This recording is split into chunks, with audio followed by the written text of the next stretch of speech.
프리한 여자들의 OTT Free Talking. OTT 터는 여자들의 자유수다. OTT Free Talking.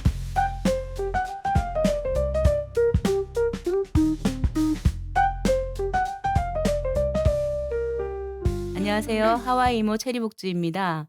OTT 프리토킹 제34회 시작합니다. 저희 방송은 우리가 좋아하는 콘텐츠를 다른 많은 분들도 함께 좋아했으면 하는 마음에서 만들고 있습니다. 스포일러가 되는 내용까지 여러분과 함께 나누고 싶어서 스포일러가 좀 많습니다. 결정적 스포일러에는 신호를 드립니다. 이렇게요.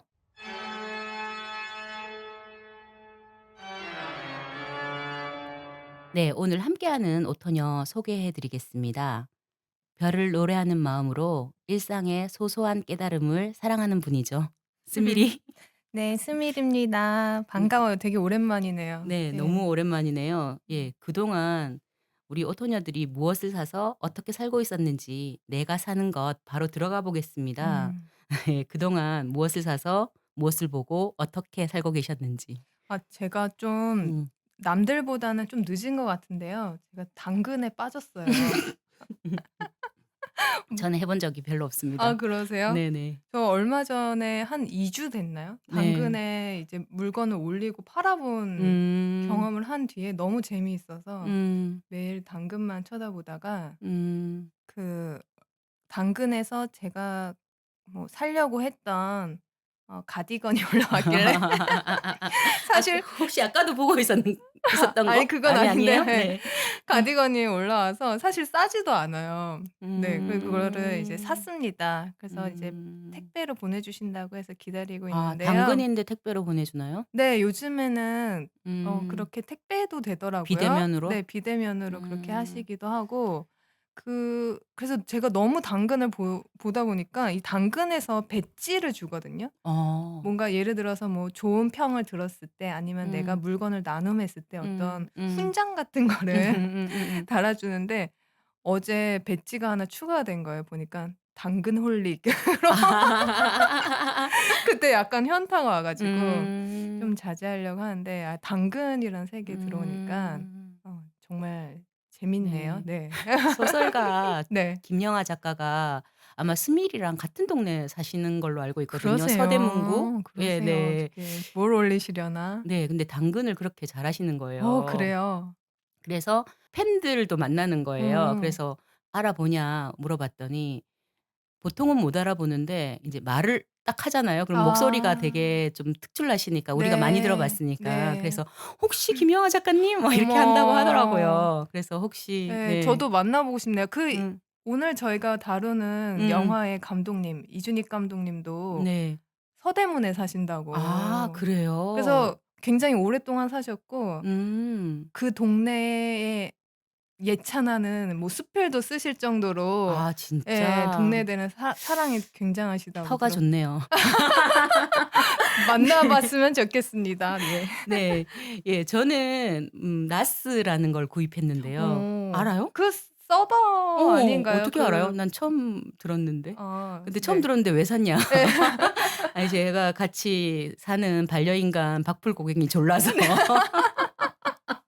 사 드렸는데요. 네. 네. 뭐 개인 하드디스크를 구글 드라이브 네. 같은 웹 클라우드에 인제 올려서 네. 개인 OTT처럼 또 사용할 수 있다고 하거든요. 수시로 이제 열면은 네. 스트리밍처럼. 네. 볼 수 있다고. 네네. 그래서 뭐 그동안 찍어 두었던 사진이나 영상 네. 같은 거를 보기가 아주 네. 편리하긴 하더라고요. 네. 근데 뭐 굳이 나는 아. 왜 이런 생각이 들지만 편하긴 아니 편했습니다. 음. 회사에서 작은 사무실에서는 나스를 많이 사용하기도 아, 하고 그렇구나. 박풀 고객님처럼 음. 영상이나 음. 사진을 많이 찍으시는 음. 분들도 많이 음. 쓰시더라고요. 네. 예. 그래서 뭐 싼 가격도 아니고 근데 되게 비싸고 예. 그것만 사면 되는 게 아니라 음. 그걸 또 구동할 수 있는 프로그램도 사야 되기 때문에 그렇구나. 네. 여하튼 뭐 근데 편하게 보고 있고요. 오늘도 저희가 디프리로 한번 네. 그거를 네, 저희가 오늘 뭐 나중에 얘기하겠습니다. 근데 저희가 어제 시사회에서 만났잖아요, 네. 우연히. 깜짝 놀랐어요. 네. 원래 오늘 네. 이제 저희가 보기로 음. 약속을 하고 음. 정말 뜻하지도 않게 그 저녁 7시에 하는 어떤 음. 영화 시사회에 가서 네. 예 최리복주랑 박불고견을 본 거예요. 저 너무 깜짝 놀라 가지고. 제가 막 불렀잖아요. 네. 예 무슨 영화였죠? 네. 되살아나는 목소리 아직 개봉 전이고 다음 주 네. 수요일에 다음 주 개방한다고 수요일이니까 합니다. 몇 월 며칠이 되는 10 거죠? 10 여기 11월 써 있던 써 것 같아요. 있나? 네네. 11월 13일. 예. 11월 13 네. 일인데 저희가 뭐 저희 방송이 그만큼 여파가 있는지는 모르겠지만 여러분들이 꼭 봤으면 좋겠고요. 그 스미리는 울기도 했잖아요. 네 저는 처음 딱 시작하기 음. 전부터 사실 울었는데 이제 음. 그 감독님이랑 이제 제작에 참여했었던 분들이 인사말을 전하는 시간이 있었는데 그때부터 울기 어. 시작해서 처음에 한 30 분은 계속 어 음. 울컥거리면서 본 것 같아요. 네. 음. 그 영화 내용이 어떤 거에 가장 또 네. 울컥했나요? 일단 이분이 감독님이 이제 두 분인데 어머니랑 따님이 이 음. 영화를 제작을 하셨어요. 근데 네. 어머니는 본래부터 박수남 감독님이라고 음. 다큐멘터리 영화 감독으로서는 많이 알려진 분이시더라고요. 저는 잘 몰랐지만. 음음. 예 그리고 제일동포 2 세시고 음.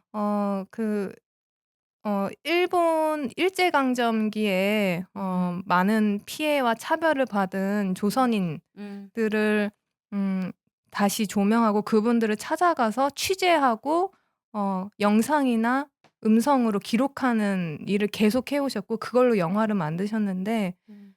어 미처 영화를 로 만들지 못한 필름이 어 다락방에 음. 많이 쌓여 있는 것을 음. 다시 따님이 이제 발견하시고 그거를 디지털화하는 작업을 하시면서 뭐 그 작업에 대해서도 얘기하고 그리고 영화가 무엇일까? 음. 기록이 무엇일까? 이런 얘기를 하시는데 일단 이분이 그 젊을 때부터 지금 나이가 80이 뭐야 90 90세 세 정도 되신 것 같아요. 되셨는데 네.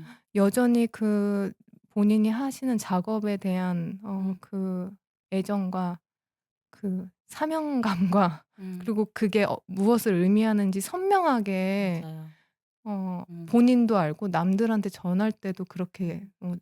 전달해 주시더라고요. 그 부분이 굉장히 좀 음. 감동적이었어요. 감동적이었어요. 예. 내가 하는 일이 무엇인지 안다는 게 네. 너무 감동적이었어요. 그게 또 그냥 사적인 일이 아니라 네네. 네 그 공익적인 일이니까 네. 그게 너무 감동적이었고 저는 또 아니요. 눈물 아니야. 저희가 어제부터 아. 그 감동에 휩싸여서 음. 네. 예 너무 감동적이었고 '아 정말 좀 내 삶이 부끄럽구나.' 이런 생각도 좀 네. 들었고요. 뭐 네 네. 부끄러움이라는 네 네. 이 네 오늘 그 테마이기도 네. 한데요. 네. 그랬고 그리고 뭐 그 영화 중간중간에 나오는 기록 필름에 들어가 있는 어르신들이 너무 네. 귀여우신 거예요. 맞아요. 그 순수함. 네. 그 항상 곱게 그 누워 음. 계시다가도 인터뷰를 할 때는 곱게 한복을 차려입고 음. 이렇게 그 인터뷰를 해 음. 주신다는 게 음. 너무 사랑스럽더라고요. 네. 네네. 여튼 저는 되게 좋게 최근에 본 영화 중에 정말 네. 네 그 또 극장에서 그리고 이런 영화는 사실 극장에서 봐야 네 네. 끊지 않고 볼 수 있죠. 맞아요. 음 그 2 시간 반짜리 영화였는데 맞아요. 네. 근래에 본 영화 중에 음 제일 길었는데 음 엉덩이가 좀 아프긴 했지만 음 정말 계속 집중해서 볼 수밖에 없었어요. 음 예. 이게 또 음. 여러 이야기를 다루다 보니까 뭐 음. 지루함 같은 건 전혀 없었고 진짜 그 감동의 쓰나미입니다 여러분. 네. 네. 예 여러분 되살아나는 목소리 박수남 박마의 감독님이시고요. 그리고 11월 6일 아니 죄송합니다. 아까 제가 며칠이라 12월 13일 네 13 일이라고 했죠. 여기 써 네. 있네요. 네 써 있네요. 11월 13일 개봉하니깐요. 네 많이 봐 주시면 좋을 것 같고요. 그러면 저희 오늘 다룰 콘텐츠 이야기로 가 보겠습니다. 저희가 괜히 막 밑밥을 깔아 놨는데 예. 제가 앞서 뭐 별을 노래하는 마음으로 뭐 이런 소개를 하기도 했잖아요, 스미리를. 그래서 오늘 다룰 콘텐츠는 이준익 감독의 동주인데요. 어떻게 보면 노벨상 특집이죠. 네. 죄송합니다. 농담입니다. 왜냐면 윤동주 시인과 여기 그 송몽규 음. 님의 모교가 연세대학교, 그러니까 예전에 연희 전문 학교여서 실제로도 개봉 전에 쇼케이스가 열렸다고 합니다. 그렇구나. 네. 그랬다고 많이들 하고요. 보셨나 그때? 모르겠네. 예. 근데 이게 이 영화가 네이버 평점이 9.6 이상인 거예요. 우와. 그러기 쉽지 네. 않은데요. 근데 예. 그게 떨어지지가 않았대요. 네. 떨어지지가 않았고 계속 평이 좋았고 홍보를 네. 많이 안 했대요, 일부러. 왜요? 그 이준익 감독님, 사실 내가 요거는 살짝 거짓말일 수도 있겠다 네. 생각하는데, 왜냐면 영화를 만들었을 때 이거를 상업적으로 성공하지 않기를 바라는 거는 정말 엄청난 고결함인데 이준익 감독님이 상업적으로 이거를 홍보하고 싶지 않았다고 합니다. 왜냐면 음. 유족이나 윤동주나 음. 송몽규한테 약간 결례가 되지 않기를 음. 바랐기 때문에 음. 홍보를 많이 안 했대요. 많이 네. 안 했음에도 불구하고 정말 손익분기점, 이게 5억 정도밖에 안 들었다고 하거든요. 네. 네. 근데 뭐 손익분기점 넘겼고 뭐 네. 117만 이상이 네. 봤다고 합니다. 그래서 입소문으로 음. 처음부터 뭐 잘 나간 건 네. 아니고 되게 잘 됐다고 하고요. 정말 실제적으로도 배우들이 홍보를 음. 거의 안 나갔다고 해요. 음.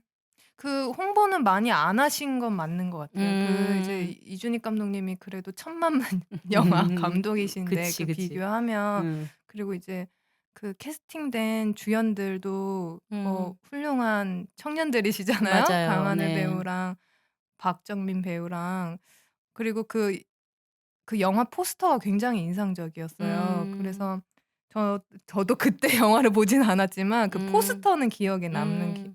음. 남아 있었거든요. 음. 어 근데 아무튼 그렇게 강렬한 인상을 줬던 영화는 맞는 것 같습니다. 홍보를 많이 안 했더라도. 네. 그리고 당시에 사실 강하늘 배우랑 박정민 배우가 그렇게 많이 알려진 배우는 또 아니었어요. 음. 근데 당시에 막 그 캐스팅 때문에 너무 많이 기사가 나갈 정도였다고 하거든요. 하긴 박정민 배우는 더욱 어 좀 그랬던 것 같긴 해요. 네. 네. 왜냐면 유아인이 하고 음. 싶어 했대요, 동주를. 동주. 근데 뭐 유아인 배우도 훌륭한 배우지만 네. 강하늘 이상을 난 못했을 것 네. 같아요. 예. 그랬고 음. 아마도 그걸 계속 하고 싶었는데 음. 그 이준익 감독이 역시나 "이 음. 영화는 저예산 영화고 너 같은 대세 배우가 하면 맞지 음. 않는다. 음. 그리고 이건 정말 상업적 영화가 아니다."라고 그렇게 했다고 해요. 그리고 음. 이 영화가 또 재밌는 게 그 독립영화 신청을 안 했대요. 왜냐면 음. 다양성 영화 신청을, 왜냐면 음. 다른 많은 독립 영화들한테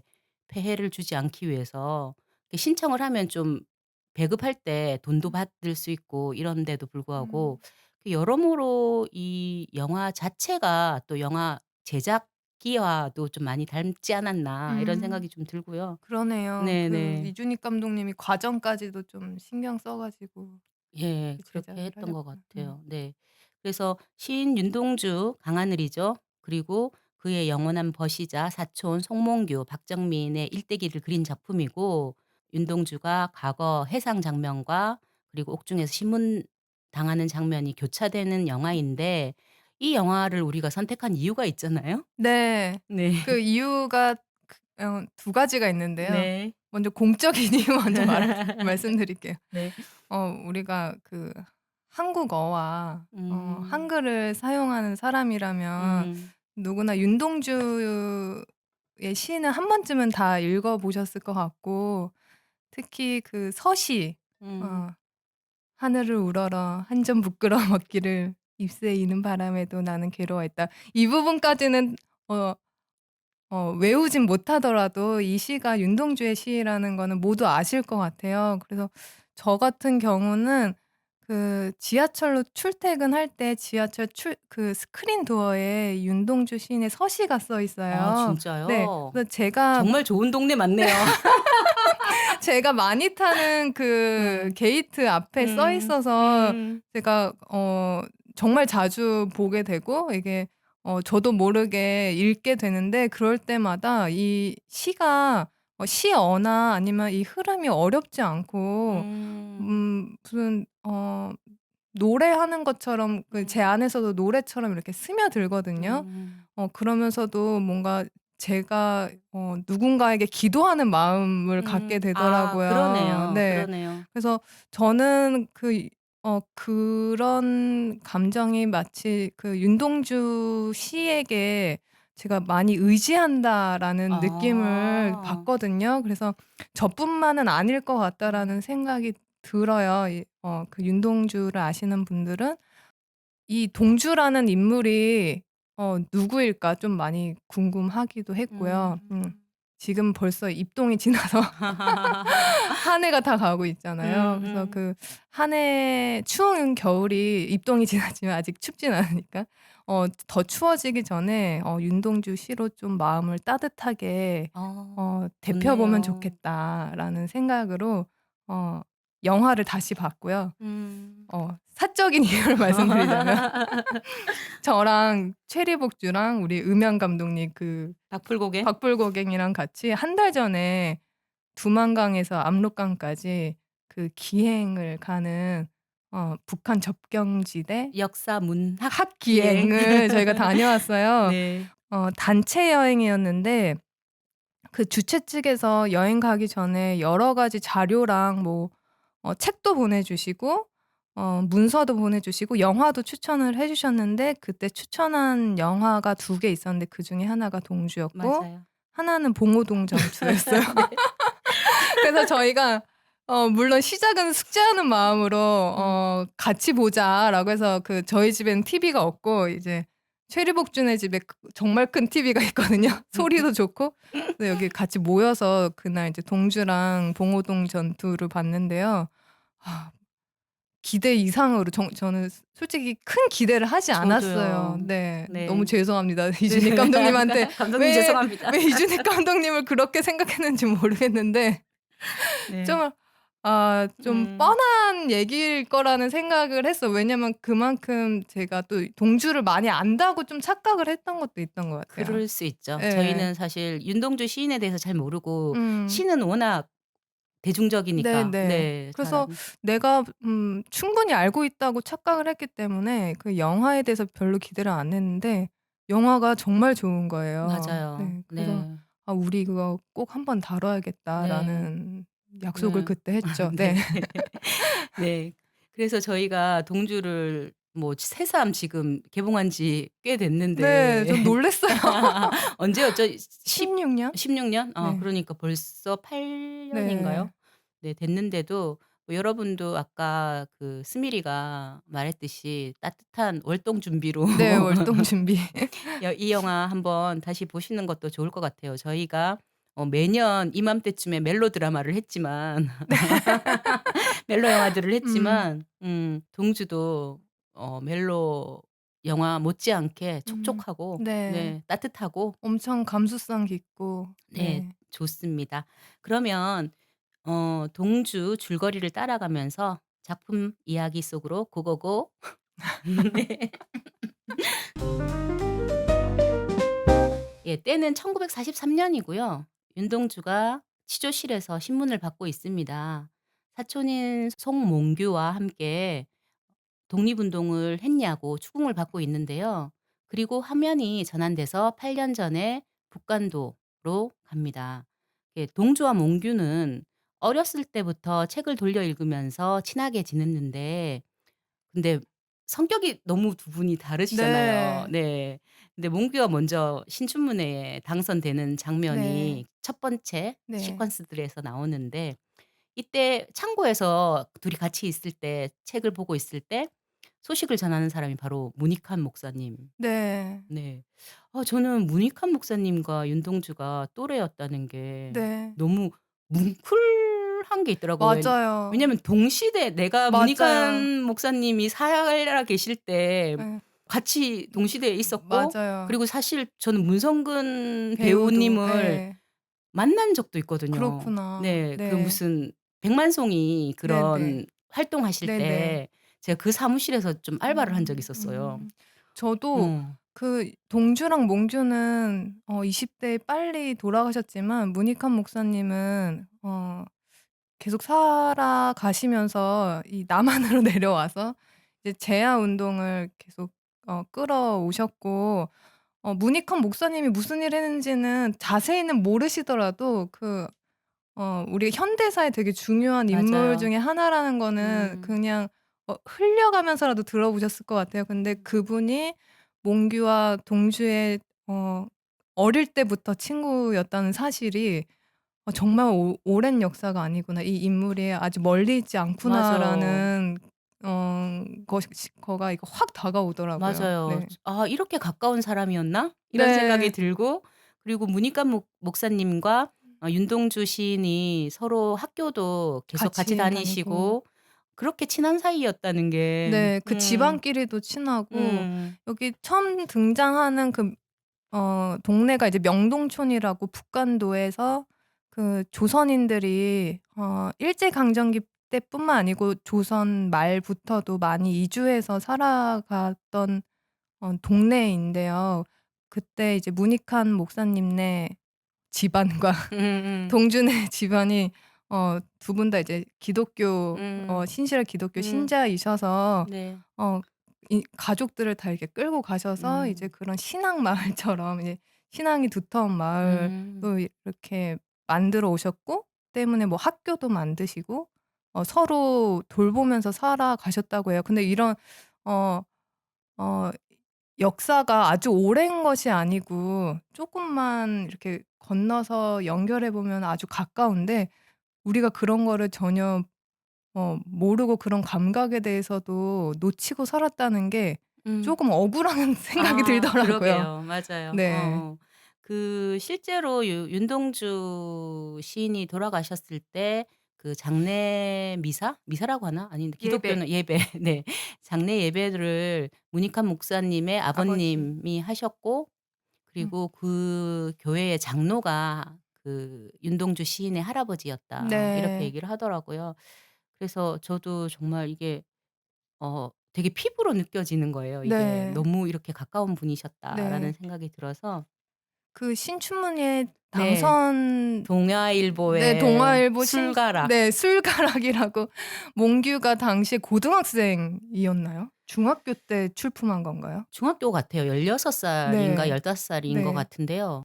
송몽규는 중학교 3학년 18세의 나이로 1935년 1월 1일 동아일보 신춘문예 꽁트 부문에 당선되었습니다. 네. 우리 나이로 이제 뭐 이렇게 셈하면은 중3 때 출품한 작품이 음. 그게 꽁트 장르라고 맞아요. 하더라고요. 술가락이 숟가락이더라고요. 네. 네. 그걸로 이제 당선이 돼서 음. "야 너 당선됐대."라고 이제 문익환 목사가 소년 전현희 문익환이 문이 이렇게 막 알리니까 음. 막 기뻐하는데 이제 동주도 기뻐하면서도 이제 표정이 굉장히 좀 미묘하게 이렇게 네. 흔들리는 장면이 있거든요. 네. 축하도 하면서 마음속으로는. 마음속으로 쟤는 되는데 왜 나는 뭐 네. 이런 느낌? 그러니까 음. 동주도 문학을 사랑하는 음. 소년으로 시를 굉장히 오랫동안 써 왔는데 음. 어 몽규 같은 경우는 그게 두각을 빨리 나타냈고 이제 음. 동주는 그러지 못했죠. 그 몽규에 비해서 사실 동주도 굉장히 훌륭한데 더 몽규가 워낙에 네. 빠르게 네. 난 놈이어 가지고 진짜 정말 그거에 장난 아니 비교했을 때는 동주가 음. 자기가 좀 열등하다고 느끼는 감정이 일어났었던 것 같고 음. 그런 섬세한 표정을 강하늘 배우가 굉장히 잘 연기를 했었던 것 같아요. 맞아요. 사실 쉽지 않은 연기이고 네. 그 연기가 본인이 한다고 해도 관객한테 전달이 돼야 되는데, 근데 그게 너무 잘 전달이 됐어요. 저 음. 동주의 마음이 네. 어 이거는 뭐 질투의 마음이라기보다는 음. 열등감인데, 음. 근데 본인을 쪼끔 더 탓하는 마음이랄까? 네. 네. 성찰하고 성찰하고. 네. 네. 그리고 그 친구에 대해서도 한 번 더 생각을 하고 음. 그리고 그 열등감이라는 감정을 음. 부정하지 않는 게 또 대단하다고 생각해요. 맞아요. 네. 그거를 좀 자기를 다시 좀 다지고 음. 그리고 오히려 더 작고 음. 목소리 없는 것들, 죽어가는 것들을 사랑하는 마음을 또 갖게 되잖아요. 이제 동주가 그런 음. 심성을 갖고 있기 음. 때문에. 음. 그렇기 때문에 저는 그 열등감이라는 감정이 무엇인지 영화를 보면서 좀 다시 깨달은 것 같아요. 네. 아 네. 열등감이 나쁜 게 게 아니고 아니고 부정할 게 아니구나. 음 네. 나 자신을 성장시키는 어떤 네. 동력이 될 수도 있는 네. 그리고 개성이 될 감정이구나. 수도 있고요. 아 개성이 될 수도 있구나. 네. 네. 아 확실히 우리 윤동주 시인은 그게 개성이 되었죠. 네. 그걸 이제 네. 계속 "부끄럽다."라는 네. 말로 계속 표현을 하시는데 '괜찮은데?'라는 네. 생각이 들었던 것 그게 같아요. 시 전반에 윤동주 시인의 시 전반에 그 부끄러움이라는 그런 음. 정서가 되게 네. 잘 배어 있는 것 같고요. 네.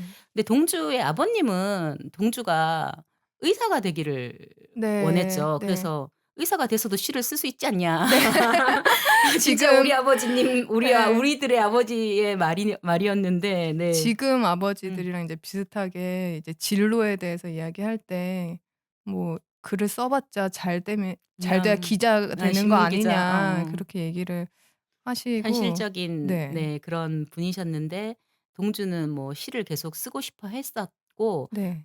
이 와중에 우리 몽규가 독립운동의 길로 들어섰다가 네. 네 또 감옥살이를 한번 하고 네. 돌아오잖아요. 네. 방구석 일녀를 제가 잠시 봤는데 네네. 몽규가 현실주의자고 음. 동주가 이상주의자라고 음. 얘기를 하더라고요. 근데 네. 저는 사실 반대라고 아 생각했어요. 그렇구나. 네 네네. 네. 근데 뭐 그럴 수 사람마다 있겠네요. 어디다가 뭐 중점을 두느냐에 음. 따라서 생각이 다를 수 있을 것 네. 같고 저는 몽규가 현실주의자이면 덜 슬펐을 것 같은데 이 네. 시대가 주는 이상주의자였던 것 같은 거예요. 그 네. 시대에는 몽규가 실현하려고 했던 게 이상이었고 음. 그랬기 때문에 너무 좀 슬프지 않았나. 또 눈물이 네. 족족하게 나오는데 네. 여튼 네 독립운동에서 몽규가 돌아오고 나서 징집이 인제 시작되니까 네. 경성으로 가잖아요, 두 네 사람이. 네. 그래서 연희전문학교, 네. 노벨상 배출학교죠. 네. 아이 저 정말 한강 작가님 축하드리고요. 이 방송을 들으실지 모르겠지만 네. 너무 축하드리고 저도 막 제가 받은 것처럼 기뻐서 자꾸 얘기하는 네. 건데요. 네. 한강 작가님이라서 더 음. 기뻤습니다. 맞아요. 네. 그쵸. 음. 한강 작가님이 받아서 너무 좋았고요. 저희가 이전에 스웨덴 드라마 한 번 했었잖아요. 네.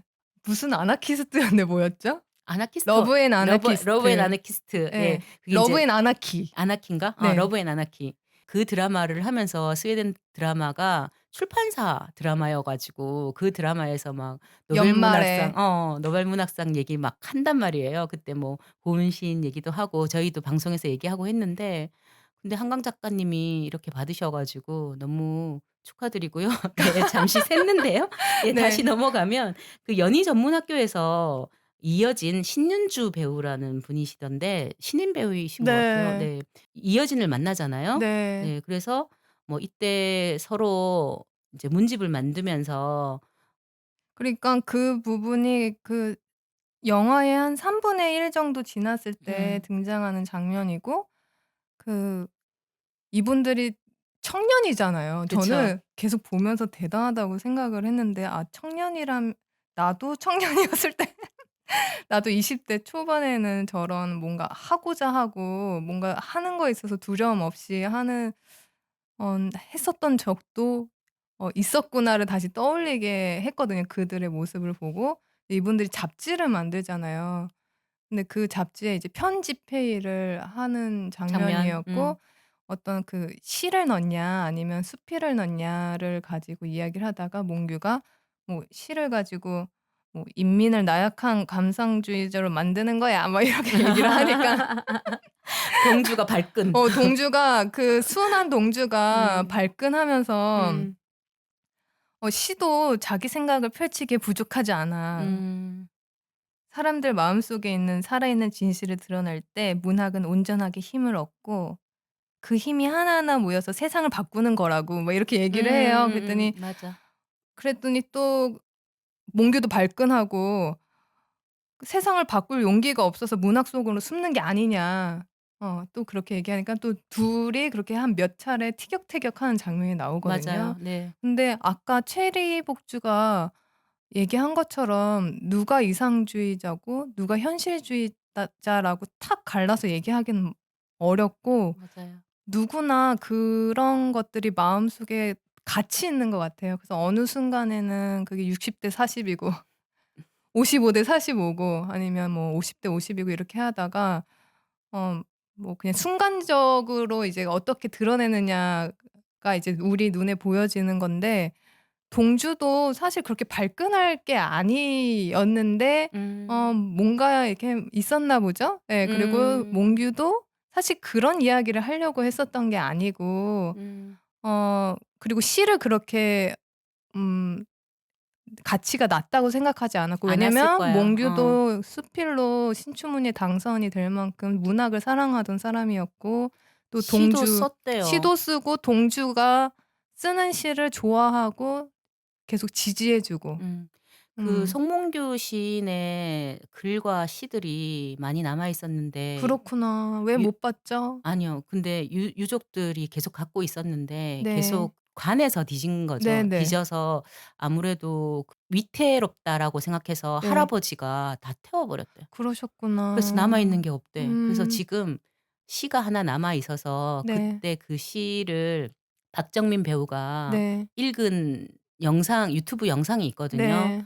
그거는 왜 시를 읽었냐면 송몽규 시인의 그 조카가 네. 동주를 보고 너무 감사하다고 하면서 박정민 배우한테 편지를 쓰신 거예요. 정말 장문의 네. 편지를 썼고 송몽규의 일화도 같이 네. 들어가 있고 한데 그 마지막에 그 시가 들어가 있거든요. 그래서 여러분도 들으시면 좋을 것 같아서 제가 요 방송 말미에 고 박정민 배우가 음. 읽으시는 고 부분은 넣어 드리도록 하겠습니다. 제가 막 네. 아까 쪼끔 전에 그거를 들었는데 눈물이 네. 많이 났어. 그 정말 아까운 사람이 네. 그렇게 갔다 네. 싶어서. 그러니까 음. 몽규도 음. 그렇게 시를 사랑하던 네네. 사람이었는데 아무튼 음. 그 두 싸움이 무슨 큰 음. 갈등처럼 보이진 않았고 음. 그냥 그 내면에 있는 어떤 생각들이 잠시 다투는 모습 같았고 저는 오히려 두 사람이 굉장히 닮아 있다는 인상을 받았거든요. '서로 음. 거울 같다.'라는 생각이 들었어요. 아 맞아. 네. 사실 몽규 안에 동주 같은 모습이 음. 있고 동주 안에 몽규 같은 모습이 있는 것 같고 둘이 이렇게 마주 보고 있을 때 생김도 다르고 아 많이 다르죠? 예. 네. 네. 뭐 착장도 다르고 그 음. 성격도 다르고 움직임도 다르지만 둘이 굉장히 닮아 있다라는 인상을 줬던 장면이고 음. 저도 그 방구석 1 년을 잠깐 아 봤는데 어어어. 거기서 말해 주기를 이 장면이 원래 계획돼 있었던 장면은 아니고 아. 이준익 감독님이 감각적으로 음음. 이쯤에 돼서는 좀 둘이 싸워야 된다 해서 넣은 장면이래요. 그래서 음. 어 아마 현장에서 그렇게 바로 음. 이야기를 하셔서 음. 감독 그 음. 작가님이 음. 심윤석 신윤석? 어 신윤식. 신윤식? 신현식. 신현식. 죄송해요. 죄송합니다. 신현식 감독님. 죄송합니다. 네. 죄송해요. 네 신현식 감독님이 예. 이거를 쓰셨죠. 예. 예. 네 시나리오를. 시나리오를 쓰셨는데 거기서 또 바로 쓰셨다고 하더라고요. 근데 음. 이런 제가 아까 음. 읽어 드린 음. 뭐 문학은 온전하게 힘을 얻고 그 힘이 하나하나 모여서 세상을 바꾸는 거라고 이런 거를 쓰신 거예요. 그거 너무 대단하지 너무 않으십니까? 대단하십니다. 네. 신현식 감독님이 되게 시나리오를 잘 쓰시고 지금 계획하시는 게 근현대사 예술인 10 네. 명을 10 명의 삶을 영화화하는 게 약간 프로젝트래요. 아티스트 그렇구나. 프로젝트? 그래서 그걸 진행하고 있는데 이게 첫 작품이고 동주가 네. 두 번째 작품이 김기영 감독 그 영화 쪽에 김기영 감독님이라고 하녀 뭐 네. 이런 되게 걸작 시대에 약간 네. 긴 그분을 다룬 그거를 만들고 싶었는데 그게 인제 김지훈 감독님의 거미집. 아 네네. 그렇구나. 네 근데 거미집 봤어요. 네 네. 그 영화는 신현식 감독님이 원래 감독을 하려고 했는데 네. 투자가 안 들어와서 왜 왜 그래서 김지훈 이렇게 감독님은 아무래도 좀 더 유명하신 대사를 이렇게 분이니까 아름답게 쓰시는데. 그러니까. 네네. 네. 그래서 또 김지훈 감독님한테 넘겼다고 음. 합니다. 여튼 그래서 그런 에피소드가 있었어요. 네 네. 둘이 그렇게 싸우다가 네 맞아요. 또 결국에는 몽규가 먼저 이렇게 수긍을 하더라고요. 맞아요. 조금 형 같아. 확실히 3개월인가 먼저 음. 조금 먼저 태어났잖아. 그래서 그래, 네 말이 아니야. 맞다. 이런 식으로 음. 먼저 이렇게 좀 먼저 수그리고 먼저 태어나서 그런 거보다 저는 잘 모르겠지만 그냥 좀 큰 사람 같아요. 네, 그리고 형 노릇을 네. 이게 먼저 태어나서 형 노릇을 한다기보다는 정말 형님 같은 분이야. 네네. 아니 우리가 최근에 흑백 요리사 네. 엄청나게 네. 유행했었잖아요. 그래서 저도 막 엄청 열심히 봤는데 거기에 다들 얘기하는 게 승자는 마피아지만 주인공은 에드워드 에드워드 리였다라는 네. 것처럼 이 영화도 역사에 길이 남은 사람은 윤동주지만 주인공은 송몽규였다. 네. 몽규가 약간 그렇게 정말 할 정도로 정말 네. 매력적인 정말 매력적인 인물이었어요. 네. 인물이기도 하고 음. 그거를 연기한 박정민 박정민 배우도 배우가 대단하고 예. 네. 근데 아무튼 둘이 그렇게 네. 갈등하면서 딱 싸우고 이렇게 또 둘이 형제니까 또 음. 아무 일 없다는 듯이 이렇게 딱 수그려 들었다가 이제 여진 씨가 집에 가야 되는 시간이 된 거예요. 저는 그 네. 장면이 너무 웃겼는데 네. 둘이서 갑자기 싸우다가 확 부러지는 그런 밀당의 음. 연출 정말 대단하다고 그러니까 생각했는데 여진 씨가 음. 이제 간다고 하면서 동주한테 데려다 줄래? 이렇게 얘기하나요? 네. 데려다 줄다기보다 같이 약간 그런 뭐라고 그러나 남성한테 의존하는 여성의 그런 느낌은 느낌 아니에요? 아니었어. 뭐 같이 같이 나갈래인가? 나갈래? 할 말이 있어. 뭐 그런 거였어. 네, 나도 너한테 할 말이 있어라고 했던 것 같아요. 어. 그랬더니 음. 동주가 약간 내가 왜? 라는 표정으로 진짜 못났다. 그런 표정으로 여진 씨를 바라봐. 귀여워. 그랬더니 이제 귀여워. 몽규가 에이 그래 뭐 바람도 쐴 겸 나갔다 와라. 너 하루 종일 여기 있지 않았냐? 하면서 막 이렇게 막 보내요. 그래서 네. 이제 둘이 이제 걸으면서 나눴던 뭐 정지용 시인에 대해서도 이야기를 하고 또 여진 씨가 동주에게 너 시 너무 좋다라는 이야기도 이제 맞아. 피드백해주고 근데 그 장면이 되게 예뻤어요. 음. 이게 돌담 같은 걸 옆에 끼고 그 우리는 비포장도길이라고 하죠. 근데 그런 흙길을 이제 걸어가는데 위에는 이제 별이 굉장히 반짝반짝 빛나는 그런 장면으로 연출을 하셨는데 그 모습이 너무 순수하고 애틋하고 예, 굉장히 그 간질간질하면서도 계속 눈치 없이 구는 동주가 친근하게 느껴지기도 하고요. 아니 저희가 나이가 네. 들면 들수록 어린 친구들을 보면 너무 예쁘잖아요. 네네. 그러니까 예뻤어. 예쁘더라고요. 그러니까 극 중에 나이가 뭐 20살 정도밖에 안 네네. 됐을 것 같아요. 네. 그러니까 너무 예쁜 거예요. 네.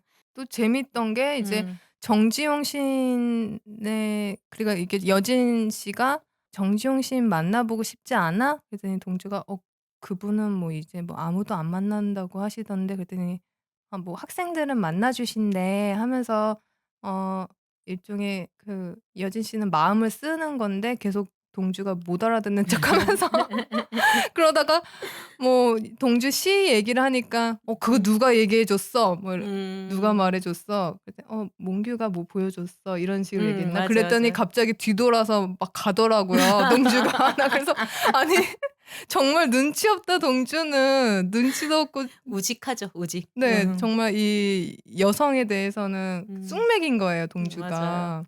그랬을 것 같기도 해요. 이제 그 명동촌에 성격상. 용정에서 살다가 이제 나름 큰 도시 경성에 왔을 때 그 여학생을 이제 이성으로서 여학생을 아마 처음 만났겠죠. 근데 그런 쑥맥 역할을 강하늘 배우가 너무 잘했고 그 모습이 우리 주변에 있는 그 누군가와 누군진 모르겠지만 '있을 법하다.'라는 맞아요. 느낌이 들어서 굉장히 가까운 사람처럼 느껴졌어요. 그래서 동주를 저희가 이 영화를 보고 나서 계속 동주 윤동주 시인님이라고 하는 동주 맞아. 왜냐면 동주. 친근하게 느껴지니까. 네.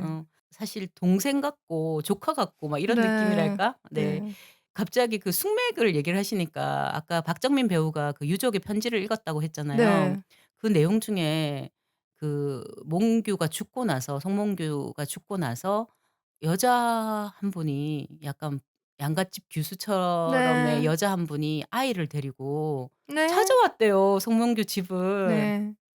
죽은 줄 모르고 네. 찾아왔는데 죽었다고 하니까 그냥 돌아갔대. 네. 근데 그 당시 할아버지가 그러면 그 애가 송몽규의 자식일 수도 있는데 내가 왜 그냥 보냈지?" 하면서 그 얘기로 끝이야. 아 더 묻지 더 묻지 않고 않고.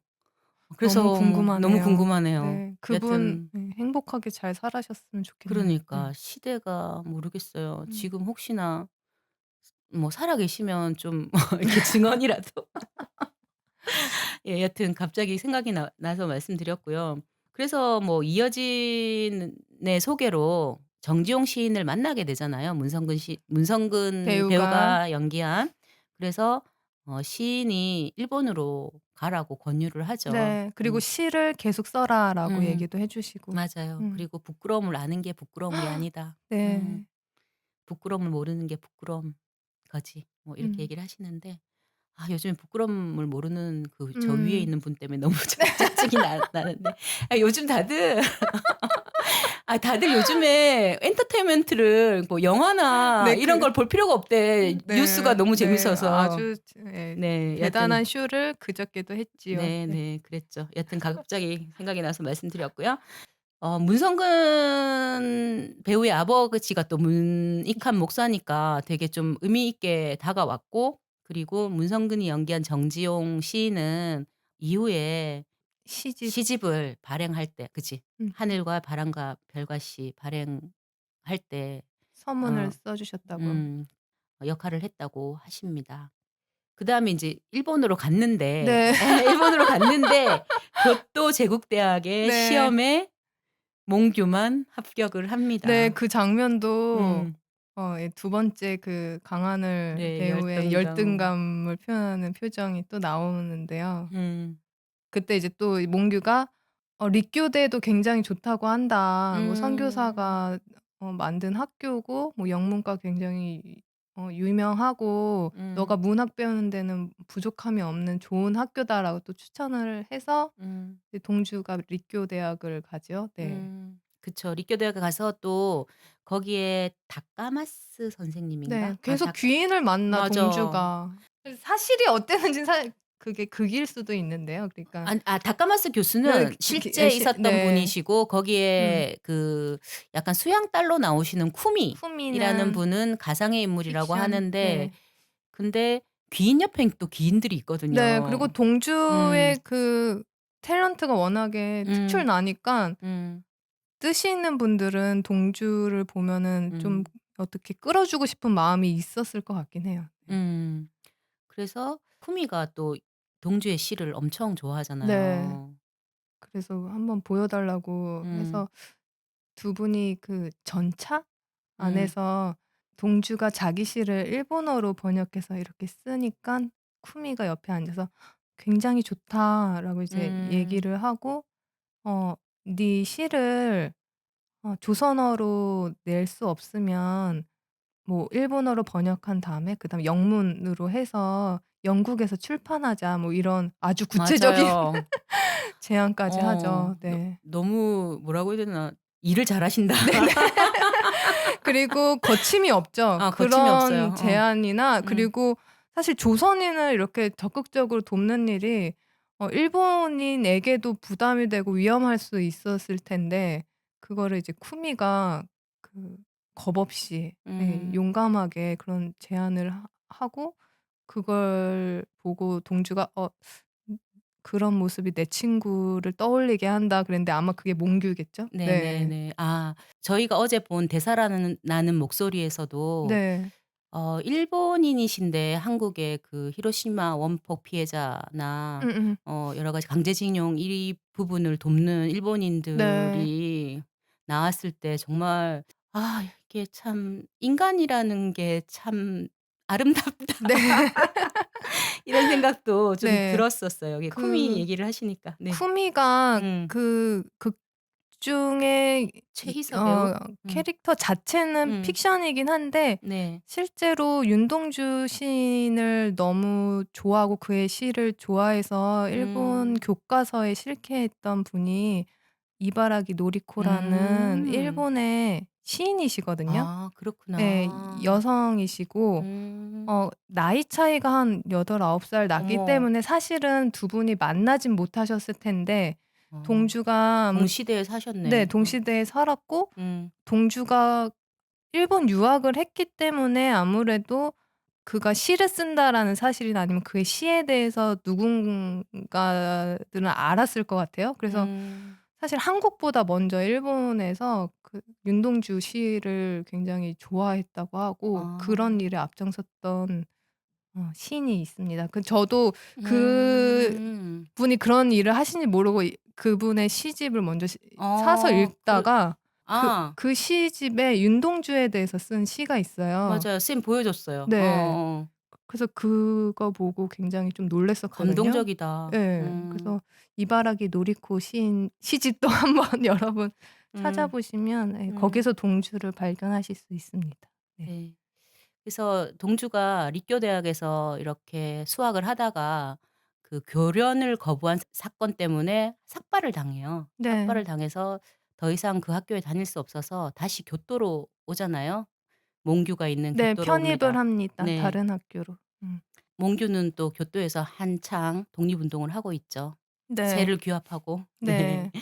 그때 몽규가 검거당하고 동주도 검거를 당하는데 아까 우리 스미리가 얘기했듯이 두 사람이 좀 닮아 음. 있다라고 아까 얘기하셨잖아요. 그래서 네. 그 두 사람이 마지막 헤어지는 장면이 되게 인상적인데 네. 네. 서로의 마음을 음. 알면서도 다른 음. 지금은 다른 음. 선택을 할 수밖에 없는 또 음. 그런 마음도 또 서로 너무 잘 아는 그런 음. 모습이었는데 음.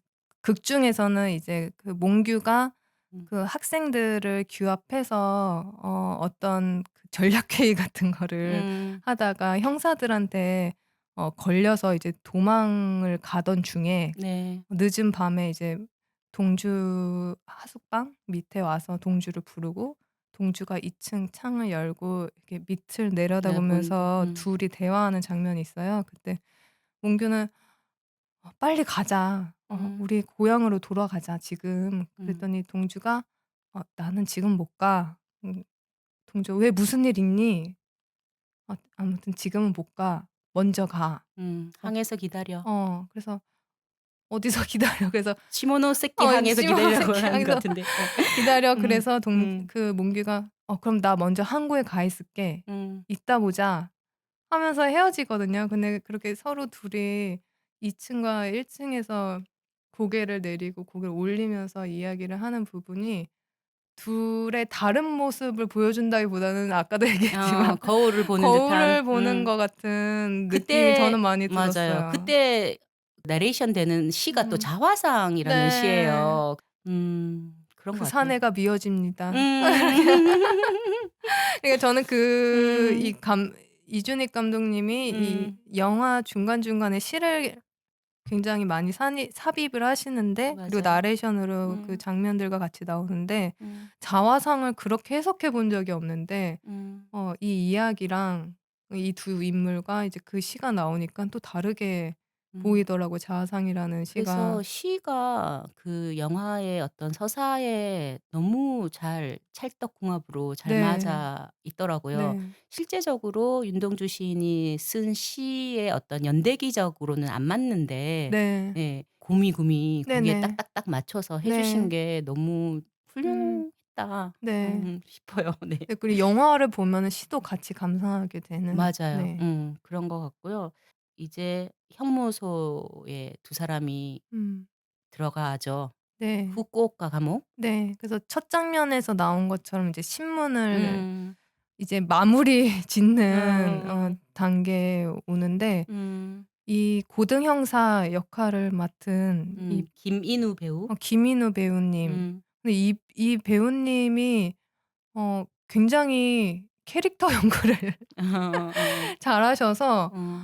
특별히 우리가 뭐 그 일제강점기를 다룬 음. 콘텐츠를 보면 음. 일본인 형사나 군인들을 좀 극악하게 보이게 하기 위해서 음. 뭐 특별한 어떤 연출을 하거나 뭐 뭐 얼 이 뭐 의상이나 그래 얼굴 뭐 어떤 분장을 하거나 분장 뭐 아니면 음. 스타일 같은 거 음. 혹은 대사를 할 때 좀 더 냉혈해 보이거나 거나 잔인하게 토독하게. 보이게 하기 위한 그런 경우가 많은데 이분은 그렇게 하지 않고 자기 일을 하는 사람이었죠. 네, 경찰, 음. 네, 고등 형사로서 뭐 음. 신문을 하고 그리고 정말 이 일본 제국주의에 푹 빠져 있어서 음. 이 몽규랑 동주가 계속 음. 어 뭔가 그 저항을 하면은 발끈발끈하면서 이렇게 표정이 이렇게 일그러지거나 음. 이렇게 요즘 말로 긁히잖아요. 긁힌다고 하더라고요. 아 예, 그 그렇구나. 긁혀 가지고 나중에는 막 약간 아. 폭주하듯이 응응응. 막 이렇게 얘기하잖아요. 그런 역할을 너무 잘하셨어요. 맞아요. 예. 네. 그래서 뭐 특별히 뭐 이분이 한국말을 할 수 있었는지 없었는지 모르겠지만 그 신문하는 과정에서 자백서에 사인을 하라고 할 네. 때 그 장면 때문에 또 저도 울었잖아요 또. 저도요. 그 송몽규 역할을 한 박정민 네. 배우가 네. 갑자기 한국말로 팍 하면서 네. 막 동주도 그렇고. 음. 그 "내가 제대로 못한 것이 한이 돼서 네네. 서명을 한다." 동주는 "그렇기 때문에 어. 나는 더 서명을 할 수 없습니다. 없습니다." 뭐 나는 이런 부끄럽습니다. 나는 그 정도로 하지 못했습니다. 네. 너무 대조되잖아요, 두 네. 예. 사람이. 그 자백서에 서명하는 것만 네. 교차했는데도 두 그런데도 그 사람이 과정은 같아 보였어. 맞아. 그 마음이랑. 마음은 같지. 네. 음. 그리고 이걸 교차하면서 음. 보여주고 음. 이제 일본어를 했다가 우리말을 했다가 이렇게 왔다 갔다 하면서 찍은 그 장면이 음. 이것도 굉장히 어 연출이 좋았고 맞아요. 연출이 좋았어요. 음. 그 장면 연출이 좋았고 그때 막 진짜 막 마음이 이만큼 올라오더라고요. 네. 네. 이제 그렇게 할 때 그 약간 그 우리 김인규 배우 김인규 김인우 배우인가요? 김인우 배우죠? 네. 네. 그 일본 형사 음. 그 배우의 눈에 약간의 눈물이 살짝 맺히는 듯한 느낌이 살짝 있어요. 마음이 흔들렸어. 마음이 흔들렸어. 뭔지는 네. 모르겠지만 이 사람들의 그 울분과 음. 그러니까 인간이라면 누구나 느낄 수 있는 음. 그런 거를 양심. 이런 거를 느끼지 않았을까? 음. 뭐 사실은 그런 내가 봤을 땐 자기 역할에 충실하고 자기 임무를 맡은 대로 다 하는 사람이기 때문에 어떤 인물에게 쉽게 감화될 사람은 아니지만 그냥 인간이라면 느낄 그런 어떤 진짜 아까 네. 네. 양심처럼 그런 거를 느끼지 않았을까. 네. '이 사람들이 충분히 울분을 토하고 있구나. 네. 충분히 슬퍼하고 있구나.'를 네. 느끼지 그리고 않았을까? 젊고 너무 음. 아까운 맞아. 사람들이잖아요. 젊고 너무 아까운 네. 사람이야. 그 아까 박정민 배우 네. 한테 그 송몽규 조카가 쓴 편지에 그런 내용이 있더라고요. 그 일본인 간수가 한번 찾아왔대요. 여성이었다고 하는데 네. 정말 그렇게 훌륭하신 분이 그렇게 돌아가신 게 너무 안타깝고 일본인으로서 부끄럽다라고 얘기했다고 네. 합니다. 네. 네. 그래서 우리가 음. 정말 음. 이 평화를 얘기를 할 때 음. 어떻게 해야 될까 고민을 많이 하게 해준 것 같았어요. 이제 음. 우리가 일제 강점기를 겪었다고 해서 음. 우리도 한편으로는 혐오의 마음이 있잖아요. 일본인에 음. 대한 거나 뭐 굉장히 음. 혐오의 마음이 있고 그런 거를 이제 이용당할 때도 있는데 그런 혐오 감정을 가지고 이용당할 때도 있는데 그게 전부가 아니고 정말 인간답게 살기 위해서 노력하는 이 아름다운 어. 사람들이 분명히 있고 그치. 우리가 음. 어 그런 사람들과 마음을 모아서 연대를 해야지 어떤 싸움으로만 그 전쟁으로 예. 적대적으로만 생각할 네. 건 아닌 것 같고 예. 정말 연대 이런 영화들을 보고 어제 우리가 봤던 되살아나는 목소리 이런 영화들을 보면 부끄러움과 동시에 희망도 또 느끼게 되는 것 맞아요. 같아. 좀 맞아. '사람이 아름다웠구나. 음. 사람이 참 기댈 수 있는 존재구나.' 맞아. 그런 거를 이 아름다운 사람들을 특히 두 청년의 음. 덕분에 좀 느낄 수 있었던 영화였어요. 네. 박정민 배우는 실제로 우리도 갔잖아요. 윤동주의 맞아요. 묘와 여러분 네. 저희 예. 동주랑 몽규의 묘에 가서 음. 추모했어요. 식을 했죠. 하고 그래서 왔습니다. 송몽규의 묘 앞에서는 술가락을 네. 읽었고 윤동주 묘 앞에서는 별에는 밤을 음. 읽었잖아요. 음. 박정민이 촬영 전에 간도에 있는 그 송몽규 묘를 발 방문했는데 그때 당시에 뭐 8년 전이니까 지금 음. 저희가 사실 이번에 갔는데도 몽규의 묘에 비해서 윤동주 묘가 훨씬 더 잘 꾸며져 있었잖아요. 네네. 근데 그 당시에는 더 그랬나 봐요. 약간 윤동주 시인의 묘에는 꽃다발도 있고 사탕도 있고 막 음. 이랬는데 음. 송몽규 선생의 묘는 관리도 제대로 되지 않아서 마음이 음. 거기까지 아팠다라는. 찾아갔다는 게 참 박정민 배우에게 감사하네요. 이상하게 지금 왜 감사를 그러니깐요. 네. 감사한 마음이 대성할 드네요. 배우인 것 네. 같아요. 네. 그 당시에 박정민 배우가 약간 연기에 대해서 회의를 좀 많이 느꼈대요. 음. 이때 요 동조하기 전에 음. 뭔가 좀 잘 안 된다고 느꼈나 봐요. 잘 안 풀린다고 느껴서 유학을 준비를 했었는데 요 캐스팅이 된 거예요. 그래서 약간 자신감을 얻고 음. 그래서 계속 연기 생활을 지금도 잘하고 네. 계시잖아요. 네. 그 동주에 비해서 사실 몽규가 남긴 자료가 많지 않기 때문에 맞아요. 어 극중 역할을 어떻게 연기해야 될지 고민이 많았을 것 같은데 음. 박정민 배우가 아 맞아. 너무 잘 음. 표현을 했고 음. 물론 배우가 하는 것은 연기이지만 그래도 몽규라는 인물에 대해서 좀 깊게 생각해 보게 했던 것 같아요. 그쵸. 네. 네. 저희가 백두산 문학 역사 문학 기행에서 두만강부터 음. 압록강까지 음. 갔는데 그 여행 전후에서 얻은 거는 이제 송몽규라는 사람을 알게 된 거 음. 였던 것 같고 이 영화도 그 기행 덕분에 보게 돼서 너무 좋았던 것 같고요. 네. 그 이 영화가 마지막이 방구석 일렬에서도 얘기하던데 되게 음. 좀 즐겁게 끝나잖아요. 네. 네. 그리고 막 약간 희망을 가지고 끝나죠. 네. 맞아요. 그 북간도에서 네. 서로 지낼 때 네. 등목도 해 주고 그네도 네. 타고 막 네. 쫓아다니고 막 연희 노는. 전문학교에서 이렇게 음. 둘이 어. 여진 여진. 씨하고 이렇게 막 이렇게 티격태격 뭐 이렇게 하는 모습도 나오고 그 맞아요. 청년의 모습 그대로 나오잖아요. 맞아요. 그래서 좀 밝게 네. 근데 끝나잖아요. 그게 더 슬펐어. 아 약간 맞아. 맞아. 저런 빛나는 사람들이 그렇게 갈 게 아니었는데. 네. 근데 이 음. 몽규 얘기를 쪼금만 더 하면은 음. 그 몽 첫 장면에서 몽규가 등장할 때 음. 다니던 교회에서 만든 학교가 중국 공산당의 인민학교로 바뀐다라는 걸 맞아. 가지고 음. 동네 어른들이 막 어 작은 말다툼을 동네 길에서 하는 거를 맞아. 몽규가 듣고 아니 이게 인민학교가 되면 어떻고 아니면 어떠냐 뭐 그런 식으로 어떤 일장 연설을 펼쳐요. 근데 굉장히 그 모습이 패기 있고 추진력 있고 굉장히 멋있거든요. 네. 리더십이 느껴지고. 맞아요. 근데 그게 사실 초등학교 6 학년 때래요. 난 놈이네. 네. 그러니까 저희가 어제도 우리 박순환 감독님한테 난년이라고 했죠. 네네. 진짜 좋은 말이에요. 칭찬이고. 진짜 난놈이네요. 근데 몽규가 정말 될성 부른 나무였습니다. 네. 떡잎부터 그래요. 다른 흑백 예. 요리사의 주인공이 너 에드워드리인 많이 것처럼. 여러분 많이 널뛰는 것 같지만 그렇지 않아요. 이게 연결을 시켜 보면은.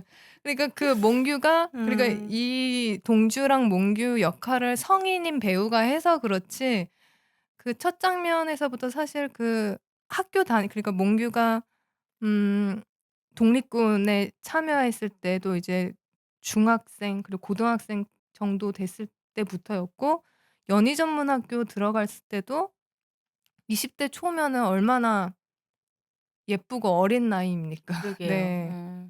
그러니까 이분들의 이 생과 역사를 음. 우리가 어 다시 새기지 않을 수 없을 만큼 음. 어 그런 어떤 과제를 좀 던져준 영화이기도 했어요. 네. 아 네. 뭐 이 정도면 거의 인제 마지막 음. 엔딩까지 얘기를 한 것 같은데 음. 부른 곡이 자화상이라는 곡인데 강하늘 배우가 직접 네. 불렀고 노래도 너무 잘했어요. 그러게요. 네. 이 가사는 또 신현식 감독님이 썼다고 네. 합니다. 네. 감독님. 신현식 감독님 앞으로 잘 되길 바라고요. 네. 이러다가 작가로만 사시진 그러니까 않기를. 아니 뭐 영화도 감독을 하셨는데 네. 저희한테 그렇게 크게 알려진 영화는 네. 있겠죠. 저희가 몰라서 그렇겠죠? 네. 네네. 네 그런 것 같고요. 그리고 뭐 못다한 얘기가 더 있는지 한번 볼까요? 저는 네. 이 영화가 흑백 영화잖아요. 근데 네네네. 정말 작정하고 흑백으로 '흑백의 영상미를 제대로 보여줄 거야.' 하고 찍은 것 같진 않아요. 예. 사실 흑백 영화 표현이 더 어렵다고 전 영화를 잘 모르지만 음. 뭐 그렇게 들었었거든요. 뭐 토리노의 말이 흑백 영화인데 뭐 그 조명 음. 쓰이는 게 훨씬 그분은 어렵고. 그렇게 열심히 찍었겠지만 내가 봤을 때 이 얘기를 이준익 감독님이 음. 어디 인터뷰에서 말씀하셨다는데 음. "왜 흑백으로 찍었냐?" 음. 그랬더니 "제작비가 없어서 그랬다." 네 이게 라고 얘기를 했는데 신영식 감독이 그건 아니라고 또 네. 얘기를 하셨어요. 장난스럽게 네. 한 거다라고 네네. 하셨지만 네. 근데 어떤 정서라는 거를 보여줄 때는 굉장히 효과적이었다는 네. 느낌이 들고. 뭐 주변이 배경이 사실 날아가니까 네. 인물한테 집중할 수 있죠. 네. 네. 그런 게 있고 음. 그리고 흑백으로 표현하는 풍경들이나 뭐 하늘, 별, 별. 그리고 창문 음. 이런 것들이 훨씬 더 잘 음. 가깝게 다가왔던 것 같고 좀 이런 말 좀 이상한 것 같기도 해요. 음. '한국인 정서를 잘 표현하신 것 같다.' 그 음. 미감을 그런 음. 느낌이 많이 네. 들었어요. 저희 흑백이라서 더 좋았던 것 같고요. 사실 실제적으로 이 영화가 5억 억이라는 저예산 영화인데 시대극이잖아요. 네. 시대극이 돈이 훨씬 많이 네. 들거든요. 칼라로 찍으려면 정말 네. 그 소품이나 뒤에 세트 이런 뭐 그다음에 그 로케이션부터 돈이 많이 드는데 뭐 일단 현실적으로도 되게 훌륭한 선택이었지만 이 미학적으로도 네. 너무 잘 구현해냈다 네. 이런 생각이 들더라고요. 그리고 저는 이번 동주 영화에 음. 창문이 굉장히 많이 나오거든요. 음. 창문이나 어떤 음. 네모난 프레임이 음. 계속 장면마다 음. 다르게 쓰이는데 어떤 장면에서는 예를 들어서 동주가 후쿠오카 감옥에 갇혀 있을 때 후쿠오카 창살? 맞나요? 예 맞아요. 창살. 음. 그 창살이라든가 아니면은 대질 신문을 받는 그 방에도 큰 창이 이렇게 두 개가 맞아요. 이렇게 나 있어요. 그런 음. 걸 봤을 때는 좀 음. 동주를 이렇게 억압하고 가둬놓는 그런 표현으로 보인 것 같기도 하고 음. 또 다른 장면에서는 예를 들어서 동주가 마지막에 쿠미랑 만나는 그 맞아요. 카페에도 창이 있죠. 큰 창이 이렇게 확 무슨 음. 은혜롭게 이렇게 빛을 확 이렇게 받아들이고 있거든요. 그래서 그 창에서는 좀 희망을 얘기를 하거나 아니면은 세상과 이렇게 연결해 주는 문 같은 음. 느낌을 주고 음. 그렇게 어떤 네모난 프레임이나 창을 여러 잘 다각적으로 썼다. 쓰신 게 음. 보면 이 두 번째 보면서 이렇게 보이더라고요. 그래서 그런 네. 걸 좀 찾아보시면 더 재밌을 것 같아요. 네. 저희 뭐 요 정도 해서 끝내면 될 것 같고 봉오동 전투도 우리가 봤잖아요. 요거 네. 얘기 잠시 하실래요? 네. 아니 우리가 그 역사 문학 기행 때문에 네. 추천 영화가 동주와 봉오동 전투였는데 제가 봉오동 전투는 용서하지 않겠다. 네. 저희가 다행히 동주를 먼저 먼저 봤어. 보고 봉오동 전투를 음. 봤는데 음. 정말 대비되는 영화더라고요. 그쵸. 일단 고증이 안 돼 있어. 네 고증이 음. 돼 있지 않고 이 음. 로케이션 자체도 음.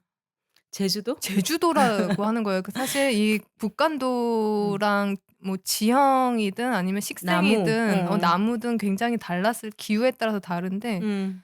그 이 독립군들이 이렇게 숲길을 걸어가는데 웬 고사리랑 막 음. 그 그런 이파리도 엄청 식물들이 크고. 이파리가 크고 반짝반짝 빛나는 그런 나무들이 막 서 음. 있고 그래서 저거는 아무래도 음. 북간도의 숲은 아닌 것 같은데 하면서 찾아봤더니 예 제주도가 제주도라고 하더라고요. 로케이션이 거기서부터 좀 '좀 이상한데?'라는 생각이 음. 들었고 그 일본군이 독립군을 쫓아오면서 계속 그 폭탄을 쏘는데 폭탄을 그렇게 빠르게 움직이고 그러니까 거의 전투기가 쏘는 것처럼. 아니 그 물론 이제 그 영화에서는 굉장한 극경사처럼 그 봉오동을 그렸는데 사실 저희 가보니까 그 정도는 또 아니더라고요, 산이. 맞아요. 그렇다 하더라도 근데 영화적 재미를 주려면 지형을 좀 더 이용하는 걸 보여주던지. 그러니까요. 좀 이렇게 그러니까 전략을 잘 짜서 그 지형에 대한 이해가 깊기 때문에 그 일본군들을 유인하고 그래서 이길 수 있었다. 이게 포인트였던 것 같거든요, 봉오동 전투는. 근데 그런 것보다는 이 인물들의 캐릭터를 좀 코믹하게, 과장하거나 네. 일단 그 이분들 의상이 저 시대에 저런 옷을 입었어? 막 왜 저렇게 좋게 말하면 패셔너블하고 좀 이상한 옷을 입고 나오시거든요. 좀 맞아요. 캐릭터가 분명하지 않으니까 그런 거에 음. 좀 힘을 준 느낌이 맞아요. 들었어요. 그리고 그 당시에 그렇게 춥지 않은 시기인데도 네. 불구하고 6월은 더워요. 북간도도 덥다고 합니다.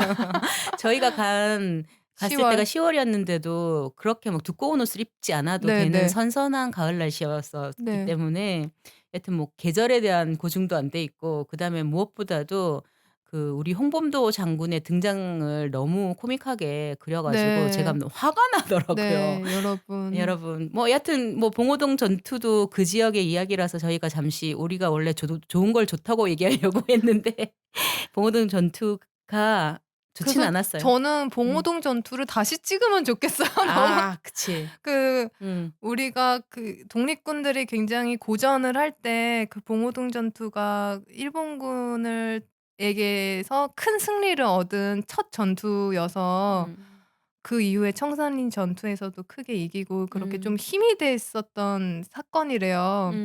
아까운 거야. 그 봉오동 전투라는 영화로 소비되기에는 너무 아까워서 좀 다시 찍으면 좋겠다.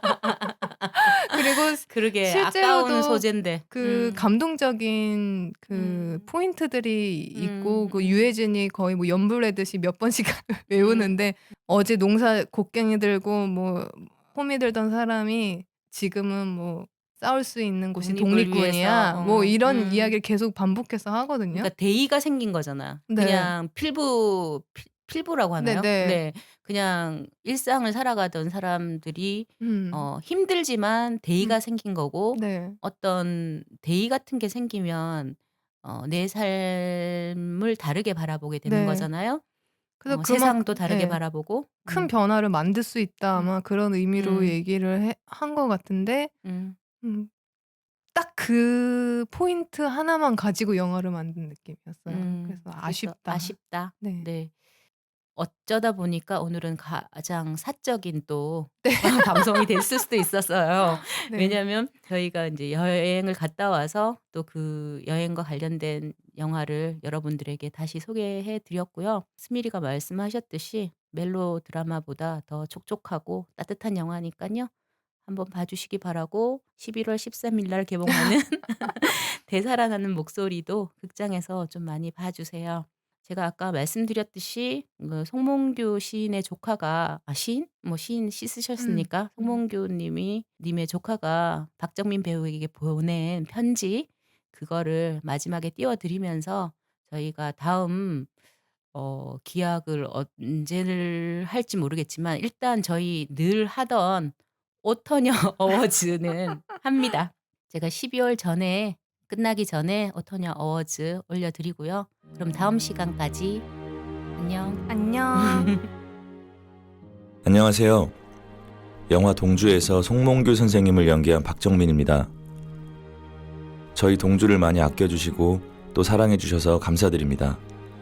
제가 최근에 송몽규 선생님의 친조카분으로부터 편지 한 통을 받게 됐는데요. 여러분들께도 들려드리고 싶어서 이 영상을 준비하게 되었습니다. 한 글자 한 글자 마음으로 써주신 소중한 편지를 제가 그분을 대신해서 읽어보려고 합니다.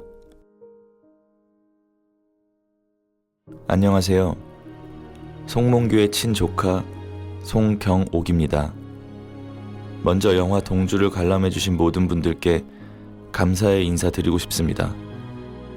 정말 짧은 생을 꿈속의 별처럼 반짝이며 시대의 아픔에 최선을 다하고 떠나간 저희 큰아버지를 많은 사람들이 기억할 수 있도록 영화 동주를 만들어주신 이준익 감독님과 박정민님, 강하늘님, 그리고 출연해주신 모든 배우분들, 제작진분들께 감사의 말씀 드리고 싶습니다. 그리고 다시 한번 이 자리를 빌려 송몽규 큰아버지의 명복을 빕니다.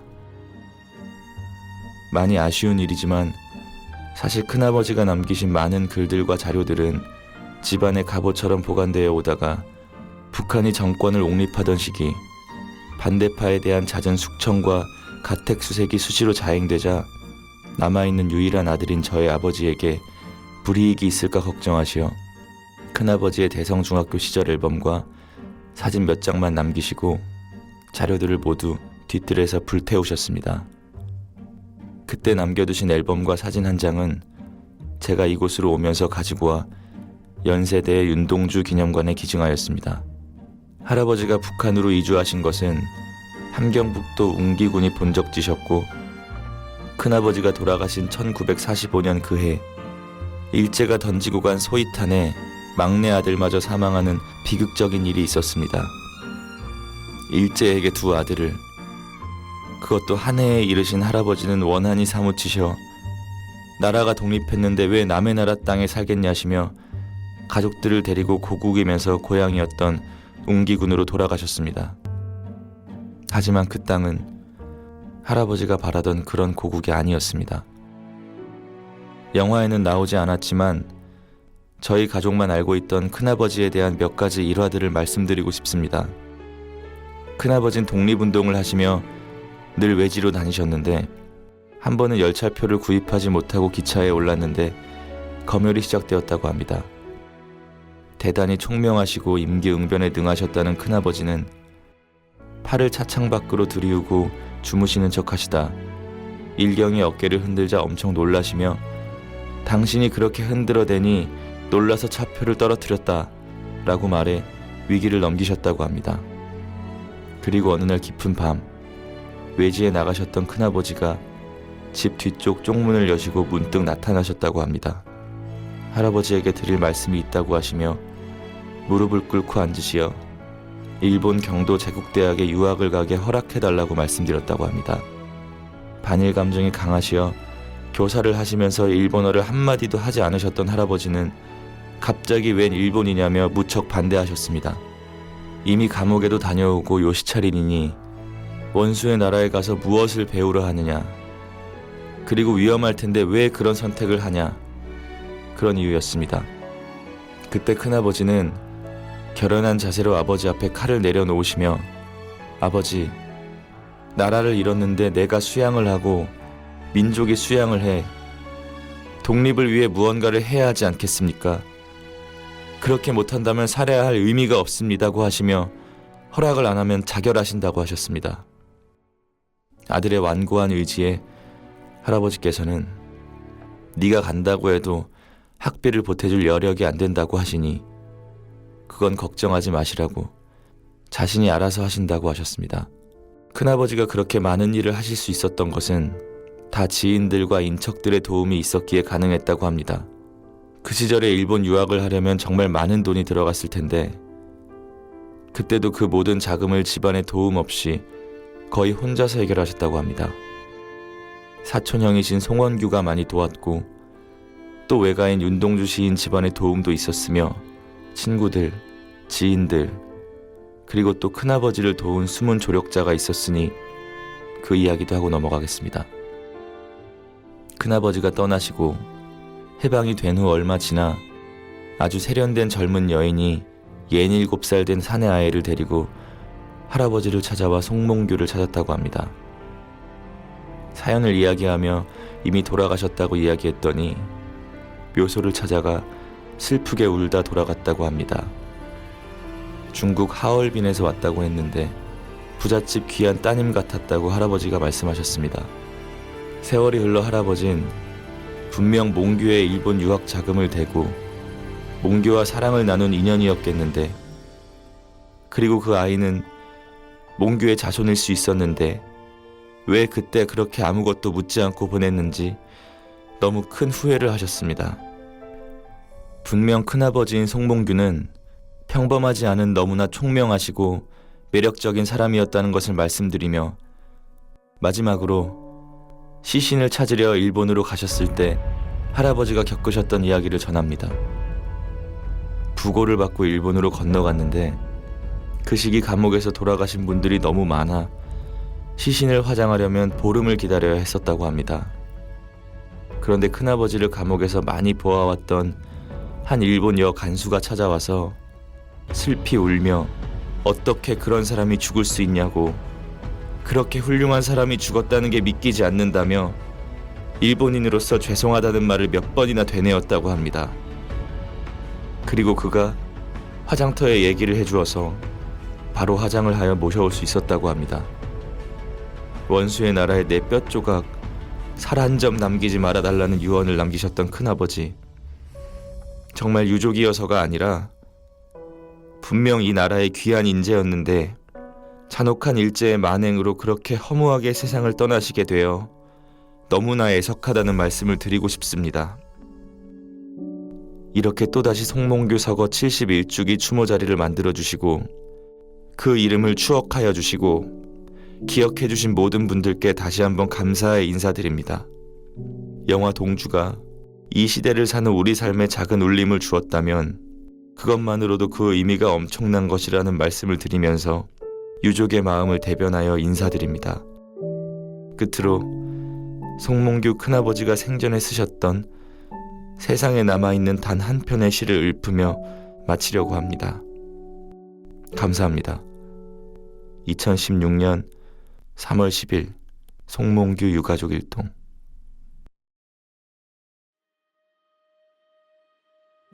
하늘과 더불어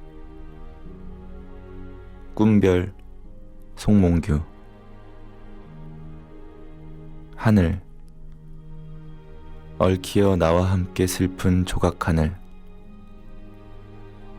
그래도 내게서 온 하늘을 알 수 있어, 알 수 있어. 푸름이 깃들고 태양이 지나고 구름이 흐르고 달이 엿보고 별이 미소하여 너하고만은 아득히 사라진 얘기를 되풀고 싶다. 오 하늘아, 모든 것이 흘러갔단다. 꿈보다도 허전히 흘러갔단다. 괴로운 사념들만 뿌려주고 미련도 없이 고요히 이 가슴엔 의욕의 잔해만 쓰디쓴 추억의 반추만 남어 그 언덕을 되씹으며 운단다. 그러나 연인이 없어 고독스럽지 않아도, 고향을 잃어 향수스럽지 않아도 이제는 오직 하늘 속에 내 맘을 잠그고 싶고 내 맘속에 하늘을 간직하고 싶어. 미풍에 웃는 아침을 기원하련다. 그 아침에 너와 더불어 노래 부르기를 가만히 기원하련다.